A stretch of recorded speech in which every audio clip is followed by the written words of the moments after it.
Rupert's statement was so full of confidence Loretta was absolutely convinced that he believed he was under her influence. At first she only suspected it, but now she was convinced it was so.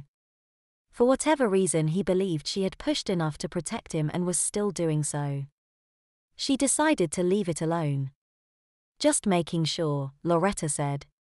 It's just enough, Rupert said and added, I mean I still have enough of my senses to be enjoying this immensely but none of the usual stuff, you know, the kind of things that might bother a guy, bothers me.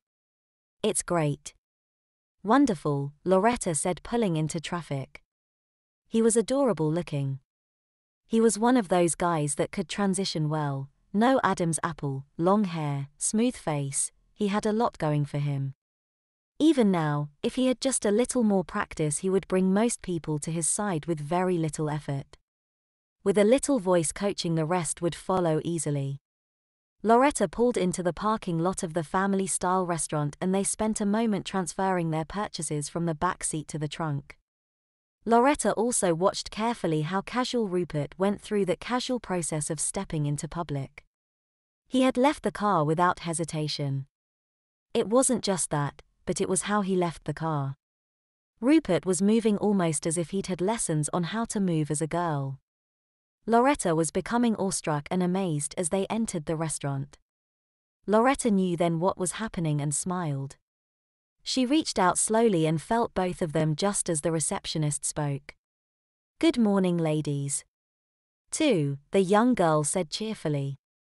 Please, Loretta said following the girl with Rupert behind her. Loretta knew they were nearby.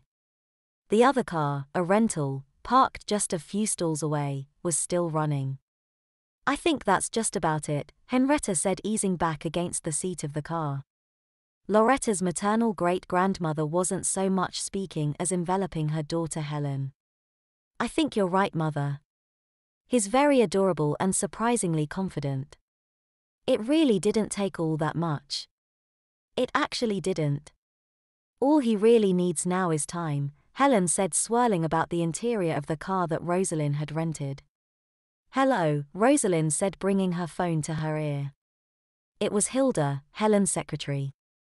Okay, your flight is booked for your return. You leave at noon, Hilda said and then added, and Mr. Diamond wants you to know he's closed the issue at his end and sends his love to your mother. Thank you, Hilda, Rosalind said turning to Henrietta as she pulled her seatbelt and closed it. They'll make a very cute couple. They already do, Henrietta said settling her mind as Rosalind started to drive off. I'll see you at home. See you, grandmother, Loretta thought the thought before adding and thank you for helping us. Bye, honey, Helen added. See you at home, Mom, Rosalind said as she turned for the airport. Loretta meanwhile picked up a menu watching Rupert intently. There was a nag at the back of her head that something wasn't right. It had all gone so smoothly. Rupert had slipped into this without hesitation and with so much confidence it almost seemed as if he'd been pushed yet she hadn't done a thing. Rupert, Loretta said softly so her voice didn't carry too far. Yes, Rupert said looking over his menu at Loretta. How do you feel? Loretta asked cautiously. I'm starved, Rupert said just as the waitress walked up. Do you still serve breakfast? We serve breakfast around the clock, honey. Awesome. Helen was going to order first to help Rupert ease into it, but when the girl asked if they were ready to order it was Rupert who spoke first. I want the omelette, but I'm afraid to have it with the cheese. These jeans are already too tight. What do you think? Rupert asked looking at the waitress. Breakfast is your most important meal and those jeans fits you perfectly, the waitress said. I'd go with the cheese. Cheese omelette, Rupert said. Hash browns extra crispy, and toast, extra butter. No butter and we'll call it even on the calories. With a small orange juice. There you go, honey, the waitress said. And you, what would you like? Loretta just sat there looking at Rupert in amazement. No, she was out, there was no doubt of that as Loretta looked back at the menu and added, I'll have what she's having. Will that be it? The waitress asked. I'm beginning to think probably not, Loretta said, laughing. Excuse me. No, we're good, thank you. Loretta turned towards the widow facing west. As the sun was going down, it was just a little after 5:08 on the east coast as Loretta turned back to Rupert. Meanwhile, James Diamond was reviewing reports as a technician reached his door. She knocked once. Come in, James said. Mr. Diamond, you said you wanted to be alerted when we had activity on our ultra-broadband accounts, and we have. As it happens, it appears we've got activity on 3 separate individuals from the same lineage. Yes, I know. They were running a coordinated test for me. Do me a favor, go ahead and delete that file and have technical services recalibrate the feed for me. Send me an email when that's completed.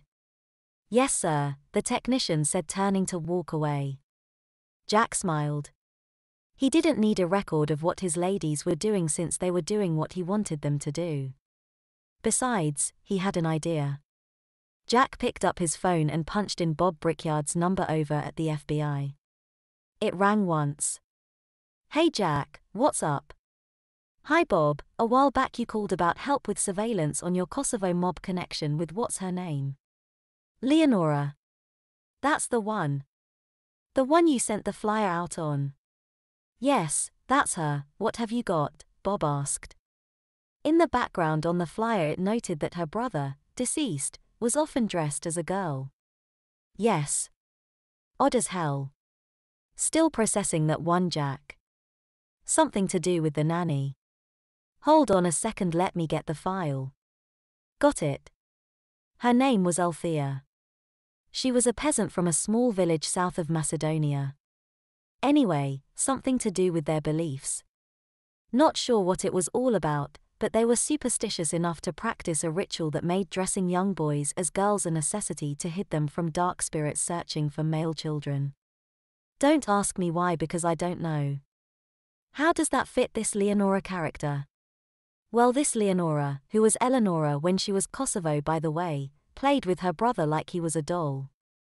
When the family and that nanny escaped during the insurgency of Albanians against the Serbian around 1990, things got pretty elaborate between her and her brother. How's that? From what I gather and from the reports, it became extremely erotic between the two, which continued even when she started taking over with her father. I'm pretty sure he was killed in a car crash right after they arrived. Let me confirm that. Report here says it left her pretty devastated. Why, what have you got? Tell you the truth, I'm not sure yet, but if I could get you someone inside, close to this Leonora, I mean really close, would you be interested? How close is really close, Jack? As close as her brother was? Would that be close enough? You heard what I'd said, right? She treated her brother like one of her dolls. That went right up to the time just before he was killed, Jack. I'm being serious here, they were pretty kinky. I understand. So I'm asking again, would it help if I could put someone next to this Leonora? You could get someone that close. Might take a bit of doing, but I think I've got a team that might give her a new doll to play with and you a perfect set of ears. Jesus, Jack. If you could do that, Bob said. I'm being serious here, we could close down their entire Ukraine mob.